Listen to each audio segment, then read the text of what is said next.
검은 먹구름이 창문 밖을 집어삼킬 듯이 일렁였고 거대한 기체는 거친 파도 위에 쪽배처럼 요동치고 있었습니다.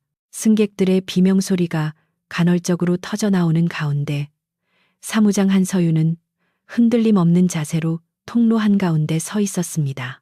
그녀의 단정한 유니폼은 흐트러짐이 없었고 냉철한 눈빛은 불안에 떨고 있는 후배 승무원들을 진정시키기에 충분했습니다. 그녀는 기내 방송 마이크를 잡고 부드러우면서도 단호한 목소리로 승객들에게 안전벨트 착용을 당부했습니다. 이것은 단순한 안내가 아니라 혼란스러운 기내의 질서를 잡기 위한 지휘자의 신호와도 같았습니다. 서윤에게 비행은 낭만이 아닌 매일 치러야 하는 전쟁터였고 그녀는 그 전쟁터에서 단 한 번도 평정심을 잃어본 적이 없는 노련한 베테랑이었습니다. 같은 시각 조종석의 분위기는 객실보다 더욱 팽팽한 긴장감으로 가득 차 있었습니다. 기장 강민혁은 레이더에 표시된 붉은 난기류 지대를 응시하며 조종관을 꽉 쥐고 있었습니다. 부기장이 식은땀을 흘리며 불안한 기색을 내비쳤지만 민혁의 표정은 마치 얼음 조각처럼 차갑고 전혀 변화가 없었습니다. 그는 수치와 데이터를 본능적으로 계산하며 수백 명의 목숨이 실린 거대한 기체를 폭풍우의 틈새로 정밀하게 밀어 넣었습니다. 그의 손놀림은 기계적이라기보다는 예술에 가까웠으며 난기류의 흐름을 읽어내는 눈은 예리하게 빛났습니다. 민혁은 하늘이 주는 시련을 두려워하기보다는 오히려 그 위험한 상황을 통제하는 것을 즐기는 듯한 기이한 침착함을 유지하며 관제탑과의 교신을 이어갔습니다. 하지만 1등석 구역에서는 날씨보다 더 다루기 힘든 또 다른 종류의 폭풍이 몰아치고 있었습니다. 난기류로 인한 불안감을 이기지 못한 한 중년 남성 승객이 안전벨트 착용 지시를 무시한 채 고함을 지르며 신입 승무원을 위협하고 있었습니다. 서윤은 즉시 현장으로 다가가 겁에 질린 신입 승무원을 뒤로 물러나게 한 뒤 흥분한 승객과 눈을 맞췄습니다. 그녀는 정중하지만 절대 물러서지 않는 태도로 항공보안법을 언급하며 난동을 부리는 승객을 기세로 압도했습니다. 그녀의 눈빛에는 그 어떤 모욕이나 위협에도 굴하지 않는 강인함이 서려 있었고 결국 기세에 눌린 승객은 욕설을 중얼거리는 것을 멈추고 자리에 앉을 수밖에 없었습니다. 폭풍우를 뚫고 나온 비행기가 인천국제공항의 활주로를 향해 하강하기 시작하자 기체는 다시 한번 거세게 흔들렸습니다. 착륙 직전 불어닥친 측풍은 숙련된 조종사조차 당황하게 만들 수 있는 매우 위험한 요소였지만 민혁은 전혀 당황하지 않았습니다. 그는 미세한 바람의 결까지 온몸으로 느끼며 엔진 출력을 조절했고 기체는 거짓말처럼 중심을 잡으며 활주로에 부드럽게 내려앉았습니다. 타이어가 지면에 닿는 마찰음과 함께 기내가 안정을 되찾자 승객들 사이에서는 안도의 한숨과 함께 조종사를 향한 박수가 터져 나왔습니다. 민혁은 그제야 긴장을 풀고 깊은 숨을 내쉬며 꽉 조여매었던 넥타이를 살짝 느슨하게 풀었습니다. 완벽한 비행이었지만 그의 표정은 여전히 고독해 보였습니다. 비행을 무사히 마치고 브리핑 룸으로 돌아온 서윤은 온몸으로 피로가 몰려오는 것을 느꼈지만 내색하지 않고 팀원들을 격려했습니다. 짐을 챙겨 나오던 그녀는 로비에서 마주친 민혁과 짧은 눈인사를 나누었습니다. 민혁은 평소 말수가 적고 동료들과 어울리지 않는 것으로 유명했지만 비행 실력만큼은 사내에서 누구나 인정하는 존재였습니다. 서윤은 멀어지는 그의 뒷모습을 바라보며 알 수 없는 위화감을 느꼈지만 이내 고개를 저으며 머릿속에서 생각을 지웠습니다.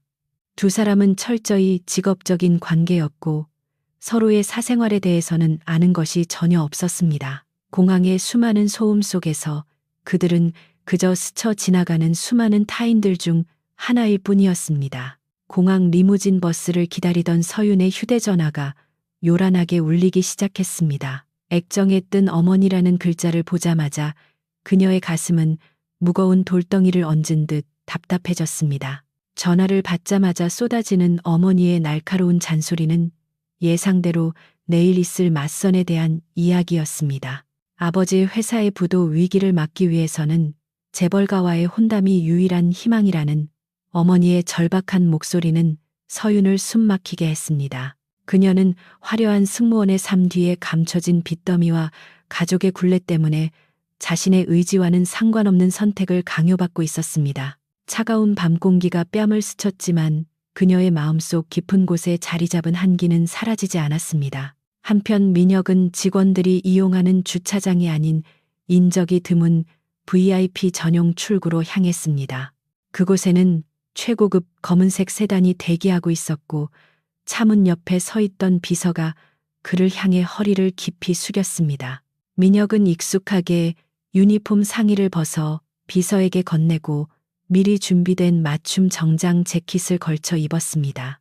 유능한 조종사 강민혁의 눈빛은 사라지고 대한민국 굴지의 대기업 미린의 그룹의 후계자 강민혁의 차가운 눈빛만이 남았습니다. 회장님의 긴급 호출이라는 비서의 보고에 그는 아무런 대꾸 없이 차에 올랐습니다.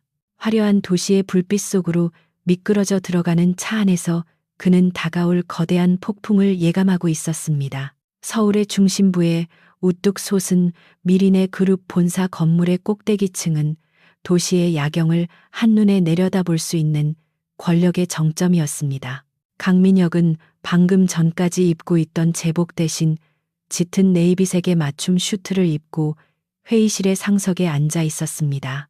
비행기 조종석에서 보여주었던 자유로움과 열정은 온데간데 없었고 그의 얼굴에는 냉철한 기업가의 가면만이 굳건히 씌워져 있었습니다. 그는 눈앞에 쌓인 서류 더미를 무심하게 넘기며 전략기획실 임원들의 보고를 듣고 있었지만 머릿속은 복잡하게 얽힌 그룹 내의 파벌 싸움으로 가득 차 있었습니다. 이곳은 하늘 위보다 훨씬 더 위험하고 한치의 실수도 용납되지 않는 정글과도 같은 곳이었습니다.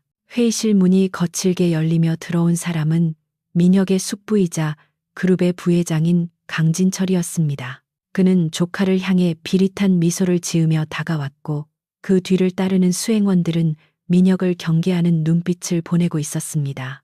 강진철은 민혁이 조종사 일을 병행하는 것을 두고 그룹 경영에 소홀하다는 핑계로 이사회에서 끊임없이 그의 자질을 문제 삼고 있었습니다. 민혁은 숙부의 도발적인 언사에도 눈썹 하나 까딱하지 않고 차가운 목소리로 이번 분기 실적 방어 논리를 펼쳤습니다. 두 사람 사이에 흐르는 팽팽한 기류는 회의실의 공기를 순식간에 얼어붙게 만들었고 참석한 임원들은 숨조차 크게 쉬지 못하고 눈치만 살필 뿐이었습니다. 강진철은 회의가 끝날 무렵 민혁에게 다가와 내일 있을 상견례 이야기를 꺼내며 비아냥거렸습니다. 그는 이번 정략 결혼이 민혁의 입지를 굳히기 위한 수단임을 잘 알고 있었기에 상대방 집안의 어려운 사정을 들먹이며 민혁의 자존심을 긁어댔습니다. 민혁은 주먹을 꽉 쥐었지만 겉으로는 태연하게 대꾸하며 숙부의 저급한 도발을 무시했습니다. 그에게 결혼은 사랑의 결실이 아닌 그룹을 지키고 경영권을 방어하기 위한 비즈니스 파트너십의 일환일 뿐이었습니다. 하지만 마음 한구석에는 자신의 인생이 거대한 체스판 위의 말처럼 움직여야 한다는 사실에 대한 깊은 회의감과 쓸쓸함이 자리 잡고 있었습니다. 같은 시각 한서유는 낡은 빌라의 현관문 앞에서 한참을 망설이다 도어락 비밀번호를 눌렀습니다. 한때는 남부럽지 않게 살았던 그녀의 집안은 아버지의 사업 실패로 인해 급격하게 기울어버렸고 집안 곳곳에는 차 앞 딱지가 붙을 위기에 처한 불안감이 감돌고 있었습니다. 거실에 들어서자마자 마주한 어머니의 얼굴은 수심이 가득했고 식탁 위에는 내일 있을 상견례 관련 서류들이 어지럽게 널려 있었습니다. 서유는 비행으로 지친 몸을 이끌고 방으로 들어가려 했지만 어머니는 그녀를 붙잡고 눈물을 글썽이며 이번 결혼만이 우리 가족이 살 길이라고 애원했습니다. 서유는 어머니의 간절한 부탁이 마치 자신을 옥죄는 사슬처럼 느껴져 가슴이 답답해졌습니다. 그녀는 자신의 능력으로 빚을 갚아나가기 위해 쉼없이 비행 스케줄을 소화하고 있었지만 감당할 수 없을 만큼 불어난 이자는 밑빠진 독에 물 붓기나 다름없었습니다. 상대는 이름만 대면 알만한 재벌가의 자제라고 했지만 서윤에게 그는 단지 돈으로 자신을 사려는 오만한 존재로밖에 여겨지지 않았습니다. 사랑 없는 결혼에 자신을 팔아넘겨야 한다는 비참함과 가족을 외면할 수 없는 책임감 사이에서 그녀는 깊은 절망감을 느꼈습니다. 결국 그녀는 도망치듯 집을 나와 밤거리를 배회하기 시작했습니다. 화려한 네온사인이 번쩍이는 강남의 뒷골목을 지나 서윤이 도착한 곳은 간판도 제대로 없는 허름한 제즈바였습니다. 이곳은 그녀가 비행 스케줄이 없을 때마다 혼자 찾아와 복잡한 머리를 식히곤 하는 유일한 안식처였습니다. 무거운 나무 문을 열고 들어서자 묵직한 색소폰 연주 소리와 함께 쌉싸름한 위스키 향이 코끝을 스쳤습니다. 어두운 조명 아래 드문드문 앉아있는 손님들 사이로 그녀는 구석진 바 테이블에 자리를 잡았습니다. 익숙한 바텐더에게 독한 칵테일 한 잔을 주문한 그녀는 긴 한숨을 내쉬며 고개를 떨구었습니다. 그때 바로 옆자리에 앉아있던 한 남자가 그녀의 한숨 소리에 고개를 돌렸습니다. 그 역시 최고급 슈트를 입고 있었지만 넥타이는 풀어헤쳐져 있었고 앞에는 비어가는 위스키 병이 놓여 있었습니다. 바로 강민혁이었습니다. 어두운 조명 탓에 서로의 얼굴을 명확히 알아볼 수는 없었지만 두 사람 모두에게서 뿜어져 나오는 지독한 고독과 피로감은 서로를 본능적으로 알아보게 만들었습니다. 민혁은 자신의 잔을 들어 올리며 힘든 하루였냐고 나직하게 물었고 서윤은 씁쓸한 미소를 지으며 고개를 끄덕였습니다. 두 사람은 서로가 누구인지 이름도 직업도 묻지 않은 채 그저 낯선 타인이라는 편안함 속에 대화를 시작했습니다. 서윤은 잔을 만지작거리며 내일이면 자신의 의지와 상관없이 다른 사람의 소유물이 되어야 하는 처지를 자주 섞인 목소리로 털어놓았습니다. 그녀는 가면을 쓰고 사는 것이 얼마나 숨 막히는 일인지 이야기하며 눈시울을 붉혔습니다. 민혁은 그녀의 이야기를 묵묵히 들으며 자신 또한 원치 않는 길을 걸어가야 하는 운명임을 고백했습니다. 그는 하늘을 날 때만 유일하게 자유를 느끼지만 땅에 내려오면 무거운 족쇄가 발목을 잡는 것 같다고 말했습니다. 서로 전혀 다른 삶을 사는 듯 보였지만 그 본질적인 고통의 무게는 놀랍도록 닮아 있었습니다. 재즈 선율이 절정에 달할 무렵 두 사람은 각자의 잔을 부딪히며 서로를 위로했습니다. 민혁은 서윤에게 내일 어떤 일이 일어나든 당신 자신을 잃지 말라고 조언했고 서윤은 민혁에게 그 무거운 짐을 잠시라도 내려놓을 수 있기를 바란다고 답했습니다. 그것은 낯선 이에게 건네는 말이었지만 동시에 자기 자신에게 하는 다짐이기도 했습니다. 짧은 시간이었지만 그들은 누구에게도 말할 수 없었던 속마음을 털어놓으며 기이한 유대감을 느꼈습니다. 하지만 그들은 이것이 마지막 만남일 것이라 생각하며 서로의 연락처조차 묻지 않았습니다. 자정이 넘은 시각 서윤이 먼저 자리에서 일어났습니다. 그녀는 민혁에게 짧은 목례를 남기고 다시 차가운 도시의 공기 속으로 사라졌습니다.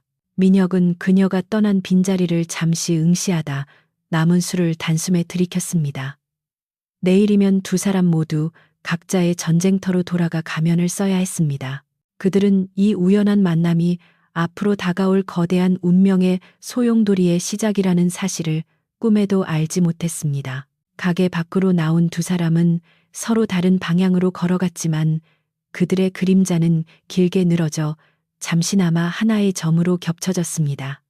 성북동 언덕 위에 자리 잡은 미린의 그룹 오너 일가의 저택은 마치 거대한 요새처럼 위압적인 자태를 뽐내고 있었습니다. 육중한 철문이 열리고 잘 가꿔진 정원길을 따라 차가 들어서는 동안 한서윤의 심장은 걷잡을 수 없이 빠르게 뛰었습니다. 그녀는 단아한 베이지색 원피스를 입고 있었지만 마음속은 폭풍우가 몰아치는 바다 한가운데 있는 것처럼 불안했습니다. 옆자리에 앉은 어머니는 긴장한 탓인지 연신 옷매무새를 다듬으며 서윤에게 재벌가 며느리로서의 품위를 지킬 것을 거듭 당부했습니다. 서윤에게 이 화려한 저택은 동경의 대상이 아니라 자신의 자유와 꿈을 담보로 잡힌 감옥의 입구처럼 느껴졌고 숨이 턱턱 막혀왔습니다. 응접실에 들어선 서윤의 가족을 맞이한 것은 미린의 그룹 회장과 그의 부인 그리고 강진철 부회장이었습니다. 앤티크 가구와 고가의 미술품으로 장식된 실내는 숨 막힐 듯한 고요함이 감돌았고 그들의 시선은 마치 물건의 가치를 평가하듯 서윤을 훑어내렸습니다. 서윤의 아버지는 연신 굽실거리며 비굴한 미소를 지었고 그 모습을 지켜보는 서윤의 얼굴은 수치심으로 붉게 달아올랐습니다. 그때 육중한 마호가니 문이 열리며 오늘의 주인공인 예비 신랑이 들어섰습니다. 서윤은 고개를 들어 그를 바라보았고 순간 그녀의 눈동자가 지진이 난 듯 흔들렸습니다. 단정하게 빗어넘긴 머리와 맞춤 슈트를 입은 남자는 다름 아닌 자신의 동료이자 어젯밤 바에서 만났던 강민혁이었습니다. 민혁 역시 자리에 앉아 있는 맞선 상대가 한서윤이라는 사실을 확인하고는 순간적으로 표정이 굳어졌습니다. 항상 비행기 안에서 보았던 유니폼 차림이나 바에서의 지친 모습과는 전혀 다른 꾸며진 모습이었지만 그녀의 눈빛만은 여전히 강렬하게 살아 있었습니다. 두 사람 사이에는 보이지 않는 스파크가 튀었고 당혹감과 배신감이 뒤섞인 복잡한 감정이 오갔습니다. 서윤은 어젯밤 자신이 낯선 남자에게 털어놓았던 치부와 속마음이 낱낱이 발가벗겨진 것 같은 기분에 치를 떨었습니다. 그녀는 민혁이 자신의 정체를 숨기고 자신을 조롱했다고 오해했고 차가운 경멸의 눈빛을 보내며 입술을 깨물었습니다. 식사가 시작되자 대화는 두 사람의 감정과는 상관없이 철저히 비즈니스적인 내용으로 흘러갔습니다. 양가 어른들은 두 사람의 결합이 가져올 주가 상승과 계열사 간의 시너지 효과, 그리고 서윤의 집안에 제공될 자금 지원 규모에 대해서만 논의했습니다. 강진철 부회장은 식사 도중 와인잔을 흔들며 서윤의 집안이 처한 재정적 위기를 교묘하게 언급하며 은근한 모욕을 주었습니다. 민혁은 주먹을 꽉 쥐며 불쾌한 기색을 내비쳤지만 서윤은 오히려 고개를 똑바로 들고 부회장의 눈을 직시하며 차분하고 논리 정연하게 대답했습니다. 그녀의 당당한 태도의 좌중은 잠시 침묵했고 민혁은 그녀에게서 의외의 강인함을 발견하고 놀라움을 금치 못했습니다. 식사가 끝난 후 어른들의 권유로 두 사람은 저택 뒤편의 정원으로 산책을 나갔습니다. 화려한 조명이 비치는 분수대 앞에 멈춰선 서윤은 참았던 분노를 터뜨리며 민혁을 쏘아붙였습니다. 그녀는 민혁에게 조종사라는 가면 뒤에 숨어 사람의 진심을 가지고 노는 것이 재벌가의 취미냐며 날카롭게 비난했습니다. 그녀의 목소리는 떨리고 있었지만 그 안에는 깊은 상처와 실망감이 배어 있었습니다.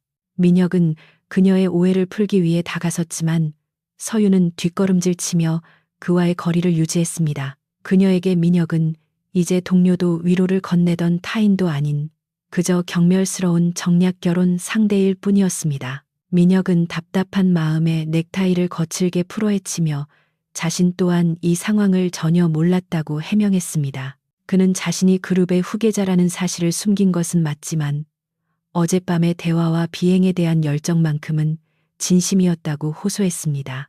하지만 이미 마음의 문을 닫아버린 서윤에게 그의 말은 변명으로밖에 들리지 않았습니다. 그녀는 민혁에게 결혼은 진행하겠지만 자신을 돈으로 산 물건 취급하지 말라고 차갑게 못 박았습니다.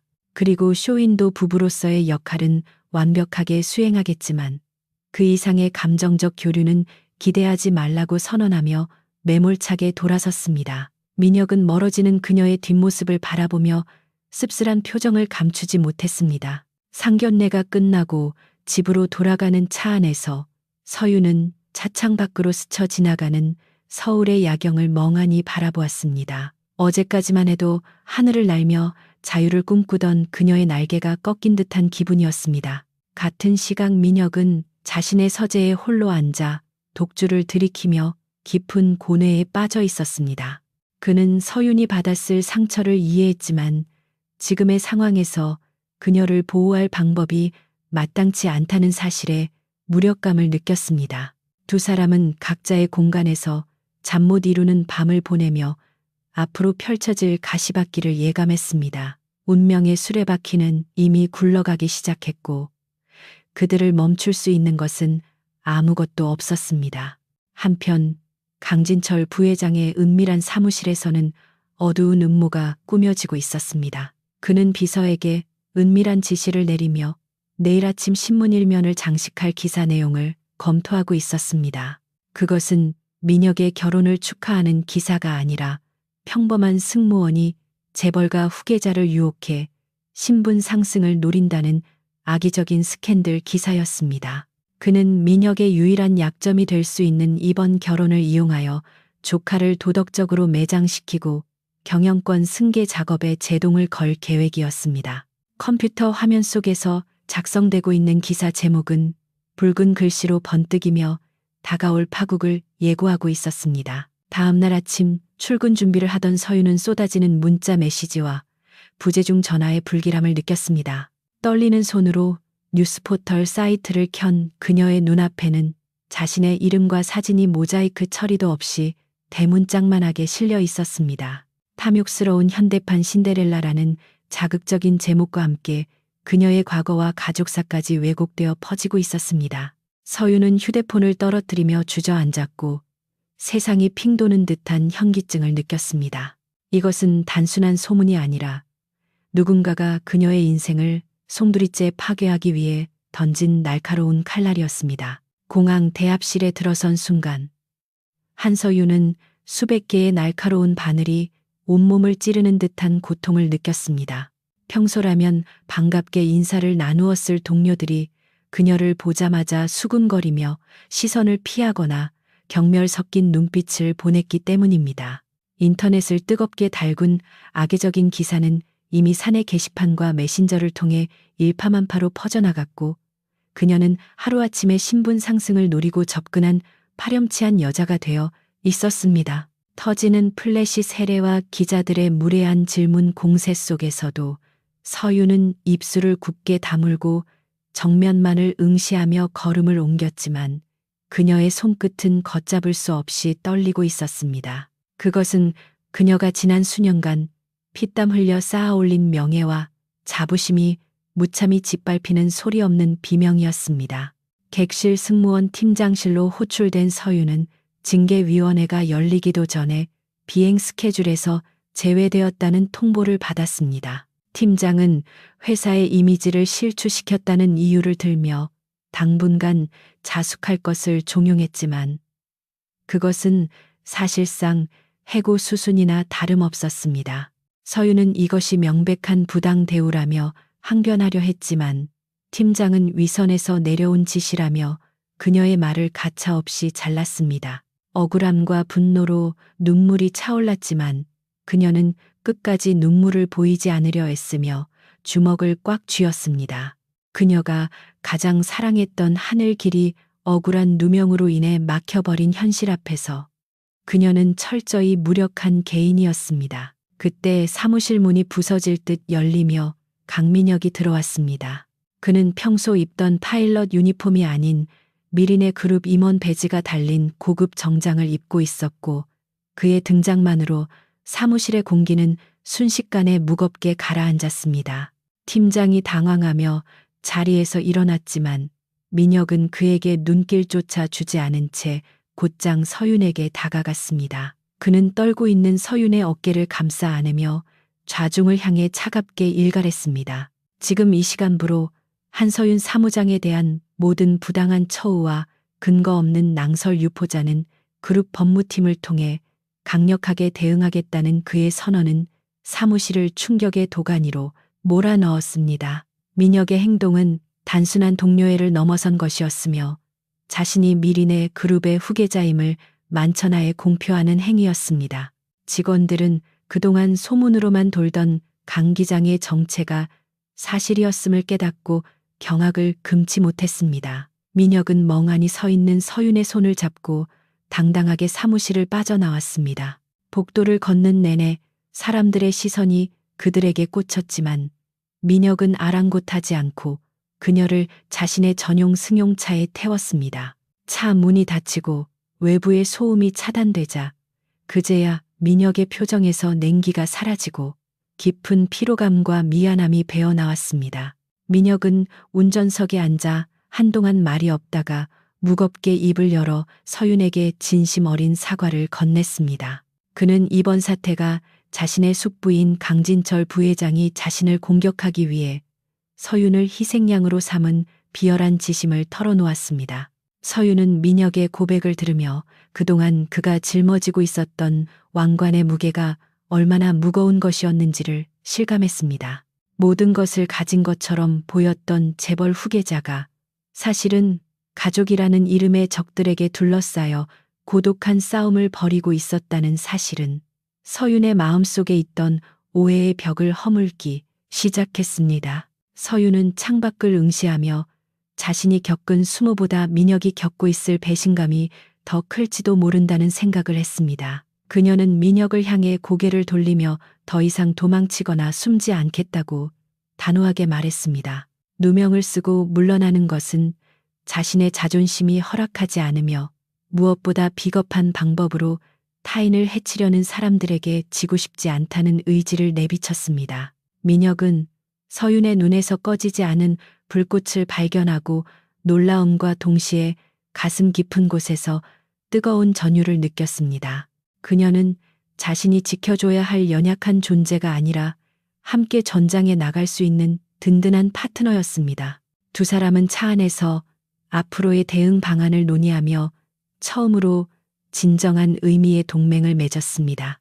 민혁은 그룹 내부의 정보망을 이용하여 언론 플레이의 배후를 추적하기로 했고, 서윤은 현장 승무원들의 네트워크를 통해 내부 고발자를 찾기로 했습니다. 그 과정에서 그들은 서로가 가진 강점이 완벽하게 조화를 이룬다는 것을 깨달았습니다. 민혁의 권력과 서윤의 현장 감각이 합쳐진다면 무너뜨리지 못할 벽은 없어 보였습니다. 위기는 오히려 두 사람을 단단하게 묶어주는 계기가 되었고, 그들 사이에는 신뢰라는 이름의 새로운 감정이 싹트기 시작했습니다.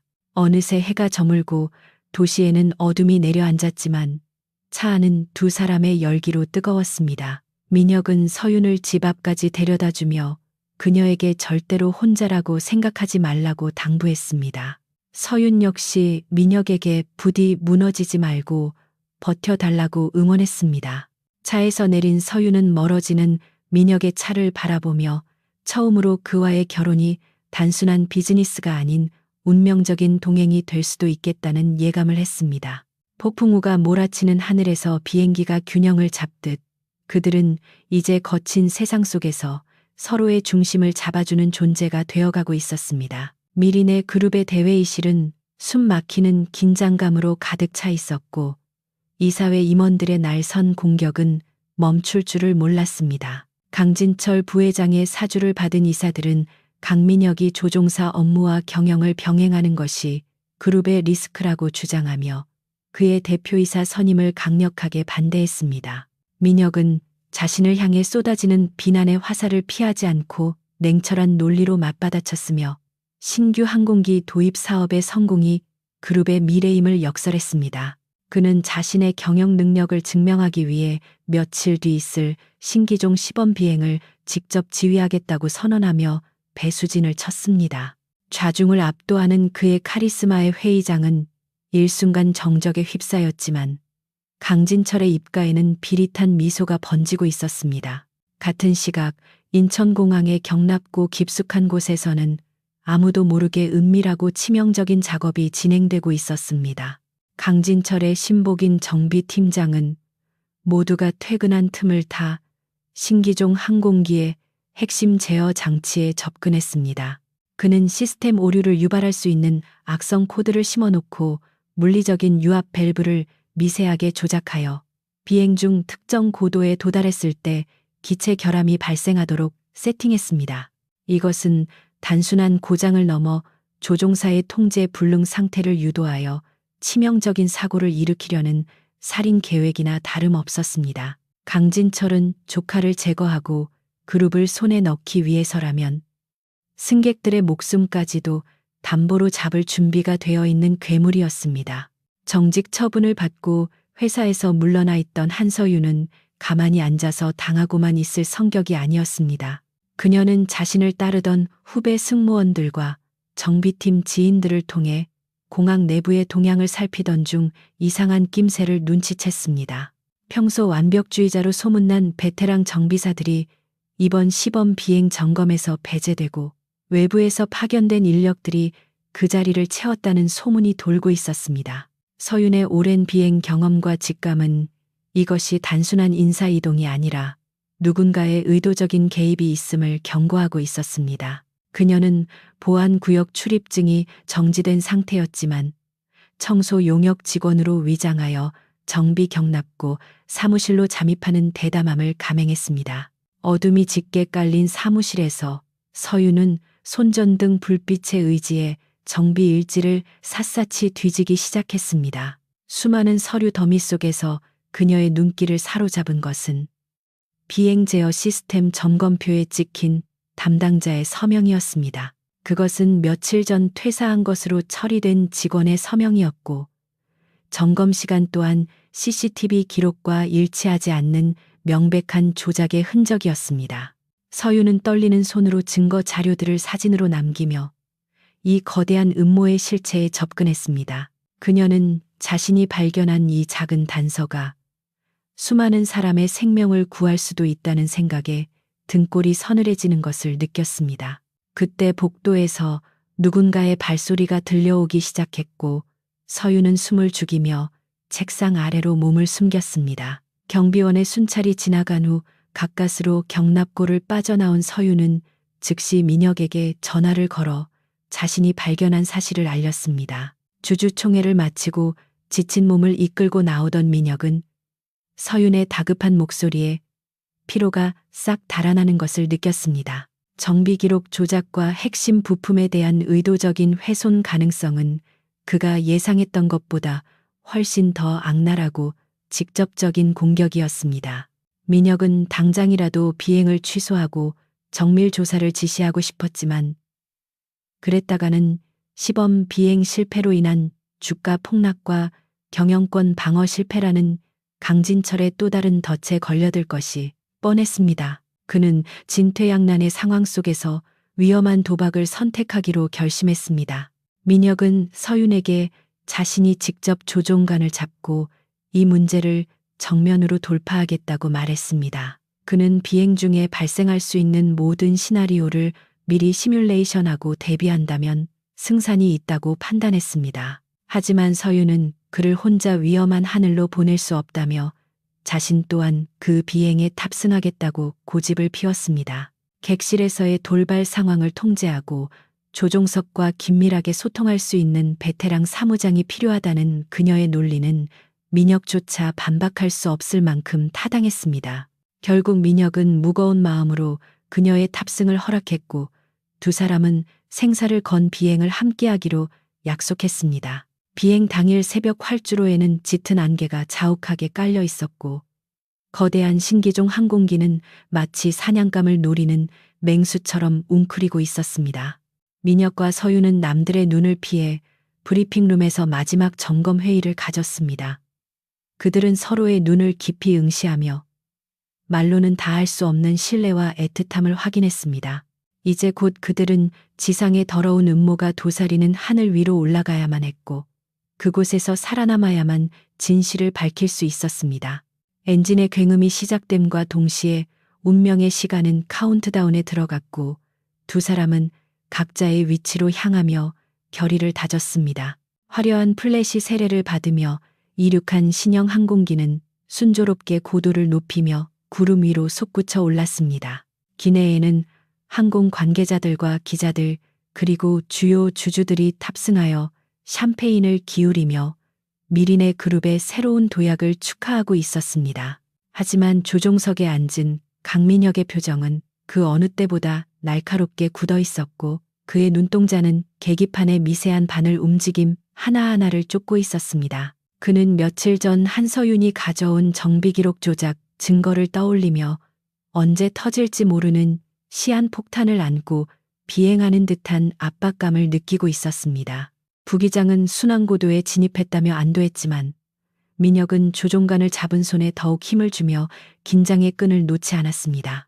예상대로 비행기가 자동 항법 장치로 전환되려는 찰나 계기판의 모든 경고등이 일제히 붉은색으로 전멸하기 시작했습니다. 기체는 마치 거대한 손에 의해 내동댕이 쳐진 듯 급격하게 요동쳤고 부드럽게 돌아가던 엔진음은 거친 굉음으로 바뀌어 고막을 찢을 듯 울려 퍼졌습니다. 시스템 오류 메시지가 화면을 가득 메우며 기수는 제어할 수 없을 정도로 빠르게 아래로 곤두박질 치기 시작했습니다. 이것은 단순한 기계 결함이 아니라 누군가가 의도적으로 심어놓은 악성 코드가 비행 제어 컴퓨터를 마비시킨 것이 분명했습니다. 민혁은 즉시 자동 조종 모드를 해제하고 수동으로 전환하려 했지만 유압 시스템마저 응답하지 않는 절체절명의 위기가 닥쳐왔습니다. 평화롭던 객실은 순식간에 아비규환의 지옥으로 변해버렸고 승객들의 비명과 깨지는 유리잔 소리가 뒤섞여 혼란의 도가니가 되었습니다. 기체가 급강하하면서 발생한 중력 가속도로 인해 사람들의 몸이 붕 떴다가 좌석으로 처박혔고 산소 마스크가 천장에서 툭툭 떨어져 내렸습니다. 공포에 질린 승객들이 패닉 상태에 빠져 통로로 뛰쳐나오려 할 때 한서윤은 바닥을 기어서라도 승객들에게 다가갔습니다. 그녀는 자신의 몸이 부서질 듯한 충격 속에서도 마이크를 잡고 침착한 목소리로 안전벨트 착용과 충격 방지 자세를 취할 것을 지시했습니다. 그녀의 얼굴은 창백하게 질려 있었지만 눈빛만은 흔들리지 않는 등대처럼 승객들에게 유일한 희망의 빛이 되어 주었습니다. 조종석의 상황은 더욱 처참했는데 민혁은 굳어버린 조종관과 사투를 벌이며 온몸의 근육이 터질 듯한 고통을 감내하고 있었습니다. 부기장은 공포에 질려 아무것도 하지 못한 채 얼어붙어 있었고 민혁 홀로 거대한 쇳덩어리와 싸우며 추락을 막기 위해 안간힘을 썼습니다. 고도계의 숫자는 무서운 속도로 줄어들고 있었고 창밖으로 보이는 지상의 풍경이 점점 선명해지며 죽음의 그림자가 턱 밑까지 차올랐습니다. 민혁의 머릿속에는 오직 뒤에 타고 있는 서윤과 승객들을 살려야 한다는 일념 하나만이 가득했고 그 절박함이 초인적인 힘을 발휘하게 만들었습니다. 그는 보조 동력을 가동하고 엔진의 출력을 비대칭으로 조절하며 기체의 균형을 잡기 위한 최후의 도박을 시도했습니다. 기체가 산봉우리를 스치듯 아슬아슬하게 비켜나자 객실에서는 안도의 탄식과 울음소리가 동시에 터져나왔습니다. 서윤은 부상당한 승객들을 살피는 와중에도 인터폰을 통해 조종석의 상황을 확인하려 했지만 들려오는 것은 거친 숨소리와 기계 경보음뿐이었습니다. 그녀는 민혁이 포기하지 않고 싸우고 있음을 직감하고는 떨리는 목소리로 기장님을 믿는다는 짧은 메시지를 전했습니다. 그 목소리는 극한의 상황에 몰린 민혁에게 그 어떤 진통제보다 강력한 힘이 되었고 흐려져 가던 그의 의식을 다시금 명료하게 깨웠습니다. 민혁은 이를 악물고 수평을 유지하며 비상 착륙을 위한 최적의 장소를 물색하기 시작했습니다. 가까스로 자세를 잡은 비행기는 인근 공군 기지의 활주로를 향해 접근했지만 착륙 장치가 제대로 펼쳐지지 않는 또 다른 난관에 봉착했습니다. 관제탑에서는 비상 탈출을 권고했지만 이 고도에서 탈출하는 것은 자살행위나 다름없었기에 민혁은 동체 착륙을 결심했습니다.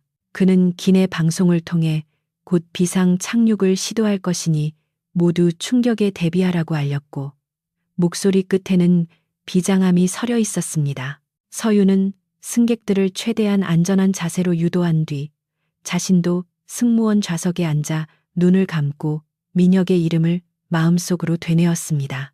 두 사람의 영혼은 물리적으로 떨어져 있었지만 죽음의 문턱에서 그 누구보다 강하게 연결되어 있었습니다. 거대한 기체가 활주로에 닿는 순간 끔찍한 굉음과 함께 불꽃이 튀며 기체는 좌우로 심하게 요동쳤습니다. 타이어 없이 백가죽으로 시멘트 바닥을 긁으며 미끄러지는 비행기 안은 마치 믹서기 속에 들어온 듯한 충격으로 가득 찼습니다. 민혁은 끝까지 조종간을 놓지 않고 기체가 전복되지 않도록 필사적으로 방향을 제어했고, 마침내 비행기는 활주로 끝자락에서 거친 숨을 몰아쉬듯 멈춰섰습니다. 정적이 흐르는 기내에서 민혁은 피 묻은 손으로 엔진 정지 스위치를 내리고는 털썩 고개를 떨구었습니다. 그것은 단순한 생존이 아니라 탐욕과 음모에 맞서 싸워 이긴 인간 의지의 승리였습니다. 비상 슬라이드가 펼쳐지고 승객들이 탈출하기 시작하자 서윤은 마지막 승객이 나갈 때까지 자리를 지키며 그들을 도왔습니다.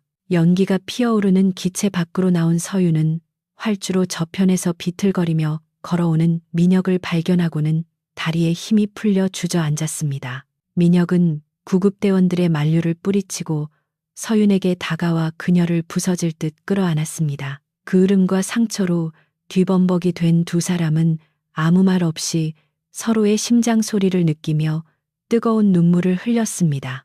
죽음의 공포를 함께 넘긴 그 순간 그들은 더 이상 정략 결혼의 파트너가 아니라 생을 함께할 유일한 동반자임을 확신했습니다. 기적적인 비상 착륙 소식은 전 세계 뉴스의 헤드라인을 장식했고, 사고의 원인을 규명하기 위한 국토교통부의 조사단이 즉각 파견되었습니다.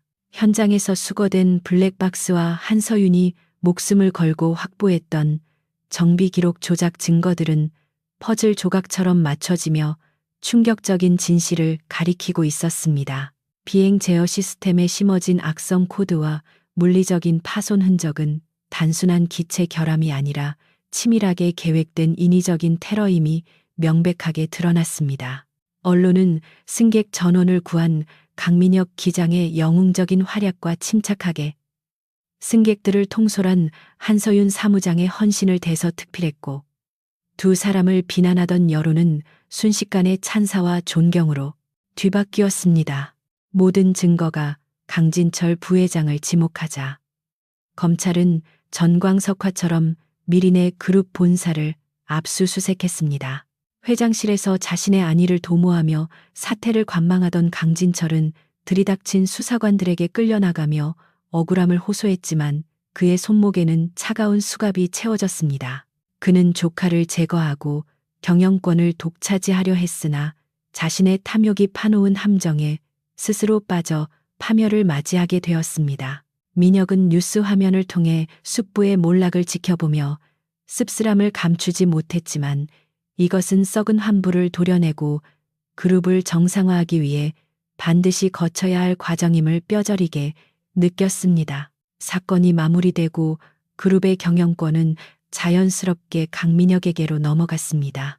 그는 취임식에서 낡은 관습을 타파하고 투명한 경영을 약속하며 주주들과 임직원들의 전폭적인 지지를 얻었습니다.